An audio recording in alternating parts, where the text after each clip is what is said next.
Hi everyone, so thank you for coming and listening to my presentation today. So today I'll be going over some information that I got from my chapter 10 and 11 of my Communications 101 class textbook.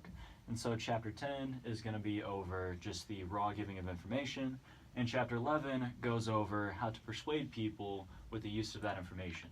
So for starters, I'd like to go around and get everyone's name and also a compliance statement. So what is your name? Nicole Nunez. Nicole Nunez, and will you allow me to videotape you and have your opinions said through this video? Yes. Thank you. What's your name? Maddie Summersheim. Maddie Shermersheim. Will you allow me to videotape you and have your opinions said through this video? Yeah. Thank you.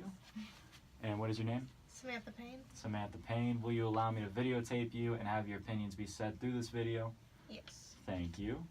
And what is your name? I'm Will Kane. Will Kane. Will you allow me to videotape you and have your opinions be voiced through this video? I consent. Thank you very much.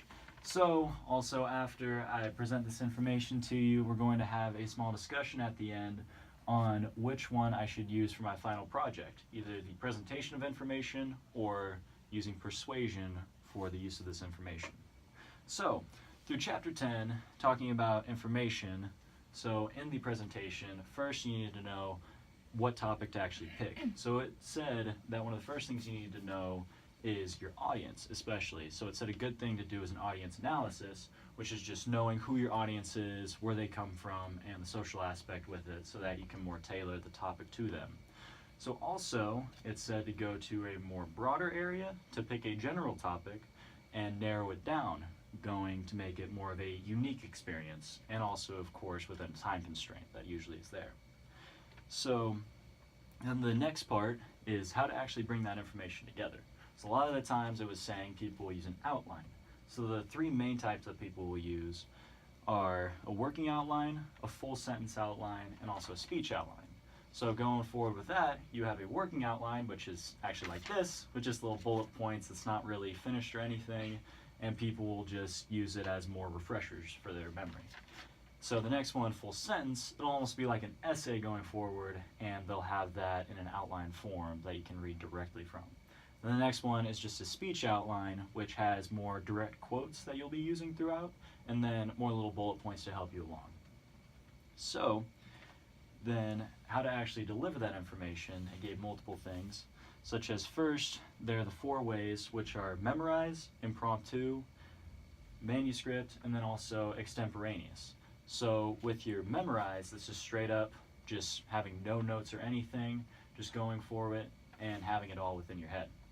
Then impromptu is having no preparation at all, and then just giving the information that you already know or can just make up.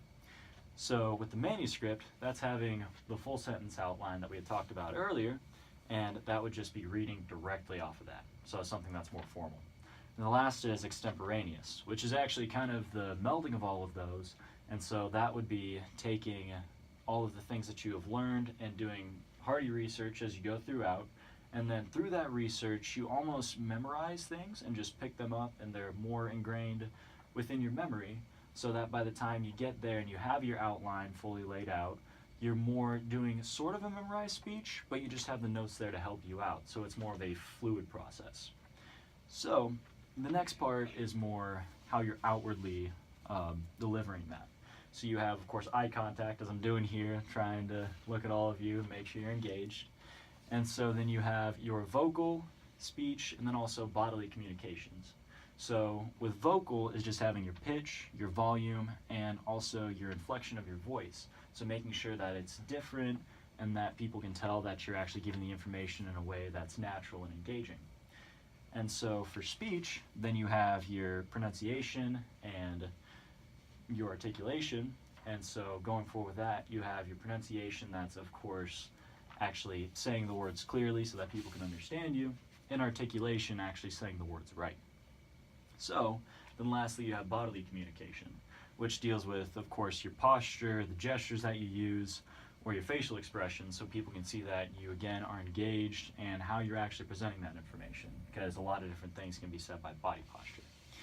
So then also the last thing that I was saying for just giving information are visual aids that can be extremely helpful for the audience to have a greater understanding about what you're talking about. to clarify something that they may not fully understand, or to emphasize something that they should really look at, or also to help them actually remember it better so that they'll think back to a point and actually know that from the visual aid. So then going to chapter 11, that more takes this information and says, how can we persuade someone to really have this belief, value, or attitude? So persuasion, really defining that as with the textbook, was an attempt to get a person to behave in a certain way or think and or believe in a certain thing. So this can be done through three different forms, really. So you have ethos, pathos, and logos. And so ethos deals with the actual credibility of the speaker. So then the people are able to look at the speaker and say, okay, this person is all right, so I think I'll more lean on who they are and trust that. And so the next would be pathos, which is the actual feelings that I'm trying to impress upon you as an audience. And so through the feelings that you all feel, that's where you guys make the decision to say, okay, I think I can trust what he's saying. And then the last thing is logos, which is the actual logical reasoning of what I'd be saying. And so that's when you say, this is actually a pretty sound argument through the actual logic, then therefore I think I'll understand this. So why is persuasion important? So the book really says that persuasion is important to actually have critical thinking, and especially in today's world, we have a lot of information thrown at us through social media or news outlets. So we really, as a people, need to understand out of that information what is right, what is wrong, or if we can really take that information as viable and integrate that into our own beliefs, values, or attitude. So, in the actual way to persuade, you have a factual, value, or policy claim. So with a factual value, that's just giving straight facts the hard way so that there's no dispute. Then you have a value claim, which is just saying something is really of hard value, of a higher value of what you're actually trying to persuade than what other people would think. Then also, you have a policy claim, which is stating a problem and then also a possible solution that you could use, and having that way being the persuasion of what they should believe. Excuse me. So, then the main things that a person is really trying to persuade, that the book said, is someone's attitude, their values, or their beliefs. So in their attitudes being how they actually react towards a certain topic or subject. And then their values being what they actually hold as worth. And then their beliefs, just what they follow in life. So sometimes blindly, sometimes with proof. So then the main theories that I was saying how people are able to persuade are the social judgment theory and also the cognitive dissonance theory. So with the social judgment theory, that's taking a look at a certain social aspect or a social clique or area, and then assuming that a person is a part of that, and then more forming your actual persuasion and argument throughout the actual strata of that social area. And then with the cognitive dissonance, that is taking someone's beliefs and putting that into contrast with what you are trying to persuade them of. So that's a very tricky way to do this, as you are relying on that actual dissonance to take hold. So once that person has that second behavior, attitude, or value in their mind that you're trying to persuade, then that starts a little bit of a fight in their mind through which they have to put up their own beliefs, values, or attitudes and decide which one they should go with, integrate, or abandon. So then how to actively persuade. This is rolling through with the actual list of how you can actually do this and going forward. So first, the book was saying through chapter 11, you have to grab the attention of the audience, which I feel like I may have done that, possibly, we'll see. And then, second, after you have gotten the audience's attention, you can then state the need that needs to be addressed, the problem rather.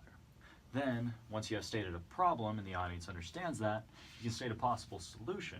So with that solution then stated, you can give a call of action to the audience and how they can actually act upon that problem in that solution. So then they're able to bring that full circle and solving that problem and believing that is the way to do it.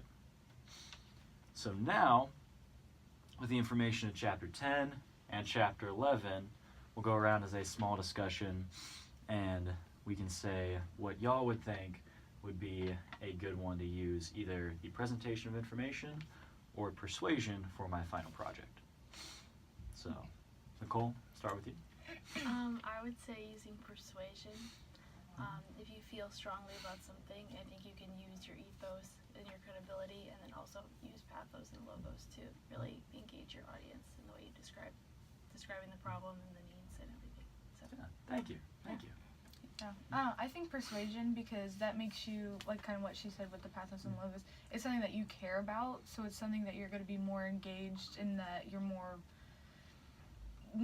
will actually want to do it rather than, oh, this is just another project, you know. So you'll actually like take the time to care about it and really try to get your point across.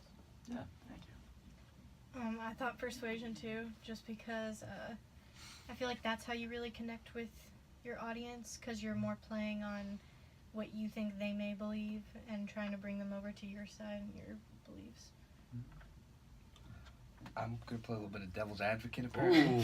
because I do not believe the persuasion. I believe the delivery of information was the first one, correct? Yes. And I think you should choose that one because you can choose a wider variety of, like, in the subsection of delivery, you can choose a wider variety of things to go on about, where I think persuasion's pretty narrow, like, and everyone already knows everything about persuasion. So I think you should choose a delivery because of that. Okay, so just to be clear then, let's take a small little vote. Who out of the four of you believe I should do persuasion? That's 3. And then the information, 1. Alright, so out of popular opinion, it would seem that it would be persuasion. So, again, thank you all for listening to this information for me. Thank you.